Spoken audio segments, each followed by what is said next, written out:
श्री राधे। अगर आप भी एक राधा नाम जापक हैं तो आपको भगवान के नाम के महिमा के बारे में जानकारी अवश्य होनी चाहिए। जिस प्रकार अग्नि में दाहिका शक्ति स्वाभाविक है, उसी प्रकार भगवान के नाम में पापों को, विषय प्रपंच में जगत के मोह को जला डालने की शक्ति स्वाभाविक है। इसमें भाव की आवश्यकता नहीं है। किसी प्रकार भी नाम जीभ पर आना चाहिए। फिर नाम का जो स्वाभाविक फल है वह बिना श्रद्धा के भी मिल ही जाएगा। तर्कशील बुद्धि भ्रांत धारणा करवा देती है कि बिना भाव के क्या लाभ होगा, पर समझ लो ऐसा सोचना अपने हाथों अपने गले पर छुरी चलाना है। भाव हो या नहीं, हमें आवश्यकता है नाम लेने की। नाम की आवश्यकता है, भाव की नहीं। भाव हो तो बहुत ठीक, परंतु हमें भाव की ओर दृष्टि नहीं डालनी है। भाव ना हो तब भी नाम जप तो करना ही है। देखो, नाम भगवत स्वरूप ही है। अगर आप राधा नाम जपते हैं तो ये आप समझे कि आप स्वयं श्री जी के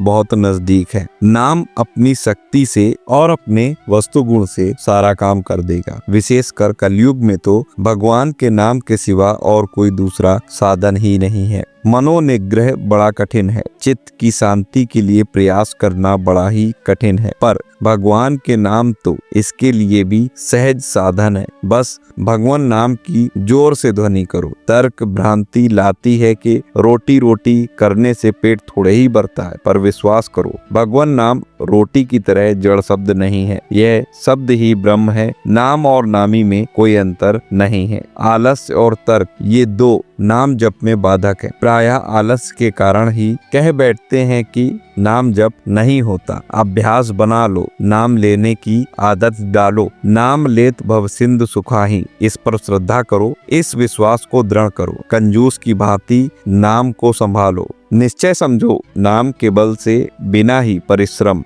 भाव सागर से तर जाओगे और भगवान के प्रेम को भी प्राप्त कर लोगे। निरंतर भगवान का नाम लो, कीर्तन करो। मेरे विचार से सर्वोत्तम साधन यही है, हारे को हरि नाम। इसी उपाय से सबका मंगल दिखता है और अन्य उपायों में राग द्वेष उत्पन्न होकर फंस जाने का भय है। भगवान पर विश्वास हो, उनकी कृपा का भरोसा हो और नाम जप होता रहे तो अपने आप ही निर्भयता आ जाएगी। साहस भी आएगा। विपत्ति का टालना भी इसी उपाय से होगा। मनुष्य जब सब उपायों से हार जाता है तब उसे हरि नाम सूझता है, तभी वह हरि नाम को पकड़ता है और तभी उसे विजय मिलती है। बस दो बात है, भगवान की कृपा पर विश्वास और भगवान के नाम का आश्रय। फिर कोई चिंता नहीं। ध्यान नहीं लगता ना सही, मन बस में नहीं होता है ना सही। भगवान पापी और नीच के भी उद्धारक हैं। यह विश्वास करके केवल जीभ से भगवान के नाम का उच्चारण करते रहो। यदि हम जीभ से भगवान नाम लेंगे तो सभी अंग पुष्ट हो जाएंगे। अंतर के मल को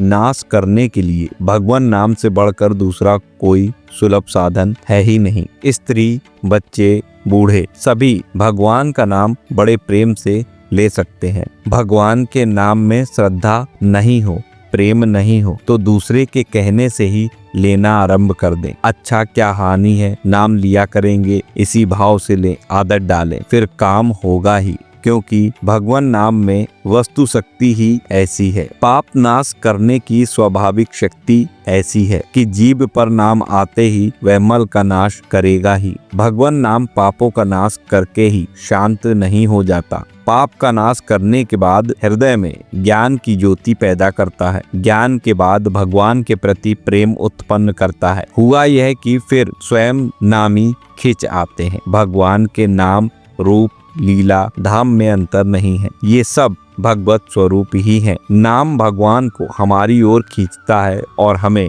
भगवान की ओर ले जाता है। दोनों ही काम करता है। सबसे बड़ी मूर्खता और सबसे बड़ा मोह यह है कि हम विषयों से सुख की आशा करते हैं। इस मूर्खता तथा मोह को मिटाने के लिए ही भगवान का नाम लेना ही चाहिए। यह याद कर लेने की बात है कि मन से, वाणी से, शरीर से दिन रात 24 घंटे ही निरंतर भजन होता रहे। निरंतर दिन रात भजन हो, इसके लिए कुछ समय प्रतिदिन एकांत में बैठकर भजन का अभ्यास करें। मान ले यदि 2 घंटे एकांत में बैठकर लगातार भजन करेंगे तो फिर इससे शेष 22 घंटे तक भजन करने की शक्ति मिलती रहेगी। आशा करता हूँ ये जानकारी आपको पसंद आई होगी, और अगर आप भी एक नाम जापक हैं, श्री राधा नाम लेते हैं या श्री कृष्ण नाम जपते हैं, तो आज का ये वीडियो आपके नाम जप में वृद्धि लाने में सहयोग प्रदान करेगा। वीडियो अच्छा लगा हो, जानकारी पसंद आई हो, तो इस वीडियो को लाइक करिए। अगर आप भी राधा रानी के भक्त हैं तो कमेंट में जय श्री राधे कृष्ण जरूर लिखिए। इस वीडियो को ज्यादा से ज्यादा शेयर करिए। मिलता हूँ अगले वीडियो में नई जानकारी के साथ। तब तक राधा वल्लभ, श्री हित हरिवंश, श्री राधे।